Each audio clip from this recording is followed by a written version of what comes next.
We just began to run, and I followed my teacher. A lot of my classmates were just going every which way and was totally not organized, and we started running towards the center of campus, and I turned around and I looked back and I saw just students pouring out of the building. When I started hearing how many people had died and how many were injured, I was shocked. I didn't think something like this could happen in such a small town like this. This doesn't happen in Roseburg.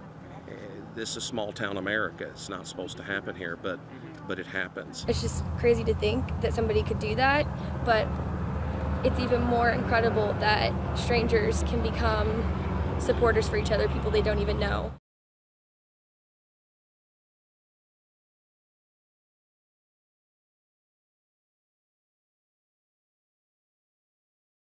Normally, I don't like to come out and really speak about an incident immediately after it happens, but I feel very compelled today to make this video and explain it from a militant atheist point of view.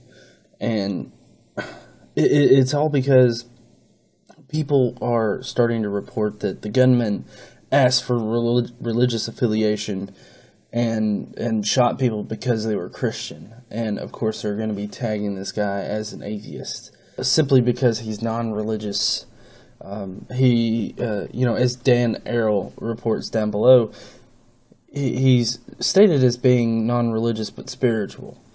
Now, as you know, and this is something that Dan points out down below, that a lot of the non-religious population in America still believes in God. They're not atheists. It's a slow transition out of religion. And a lot of people that come out of religion do really resent religion and possibly resent people in the religion. But from a militant atheist point of view, I'm saying that you shouldn't resent people in the religion. I mean, I understand it if they've wronged you personally in some kind of way. Like maybe if your dad sexually abused you and used God as the reason why. Or maybe you beg God to make it stop or something like that. I understand resenting like somebody like that. But for somebody to just simply be religious or somebody to simply be Christian, you shouldn't resent them. And that not only goes for atheists, but that goes for Christians and people of other religions as well. You shouldn't resent somebody just because they are a certain type of religion. That's just wrong. What I want for this world is to be educated to the point of not needing religion. Not that I want to eradicate the religious population. As a militant atheist, I don't want religion to be a thing anymore. I don't want it to be anywhere in the United States or the world, really. I don't want it to be anywhere. But I don't want it to be there because we have educated ourselves far enough. Now, that's not to say that, smart people now or educated people now aren't smart or aren't educated because they're religious. That's not what I mean. I just mean that we as a society need to be more educated. Not the individual person, but the society. We need to be more educated. And I think that we can get that to that point, and it's a slow process, especially when you're changing such a large community, community of the world.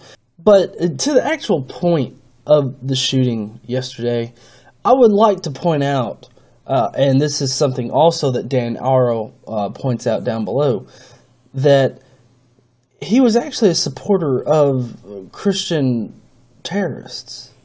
This guy supported the Irish Republican Army. He connected with them, like on a personal level. Like he supported them. So, what that kind of seems to me is that it's just as probable as him being an atheist or hating religious people. It seems just as probable that he was actually like choosing Christians because then they would be going to heaven, and it did two things. It satisfied his want to kill people, and it also made sure that they would go to heaven. He didn't want to kill anybody that, wouldn't be going to heaven because he felt like, they would be going to hell or something like that. He only killed people that he felt would be getting an eternal salvation afterwards, So it's almost like he was doing a good thing. But of course, that doesn't stop people like Ray Comfort from painting this guy as a God hater, saying that he hates God. When he said nothing of the sort. He said that, good, you'll be meeting God in a second. It's really a vague statement that he made. You can't tell whether or not he believed in God or he didn't from that statement alone. Considering that he was non-religious but spiritual, my guess is that he actually means God. Since he supported a Christian terrorist group, my guess is that he probably does believe in the Christian God, but he doesn't really support the current religious organizations that exist. He thinks that they probably get it all wrong. And one last thing about the whole incident, and that's calling for prayers, and that's saying, hey, our prayers are with you or whatnot. Don't pray for somebody. Don't do that. That's just mental masturbation for you. That's just making yourself feel better. That's all that's doing. That's not letting them know that you want to help them or that you care for them.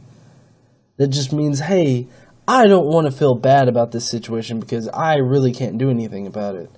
Yeah, this situation really sucks. We can't do anything about it. Like, I'm in Alabama. There's nothing, not a fucking thing I can do for the people in Oregon right now. What I can do is whenever the vote comes up to change something, to make sure that this kind of incident doesn't happen again. Whatever that might be. Whether it is more gun control, whether it is more proactive mental health care, whatever it is, I am going to use my vote in order to enact change. That's what I can do. If you're in the Oregon area, help the families. Be there for them. Let them cry on your shoulder. That's what you can really do. Don't just sit there and fucking pray for them. Anyways, I would love to hear your thoughts on this shooting down below. Let me know your thoughts on gun control, on mental illness in America or in your respective country. Let me know down below if you liked my thoughts on this subject. Hit the subscribe button if you're new here.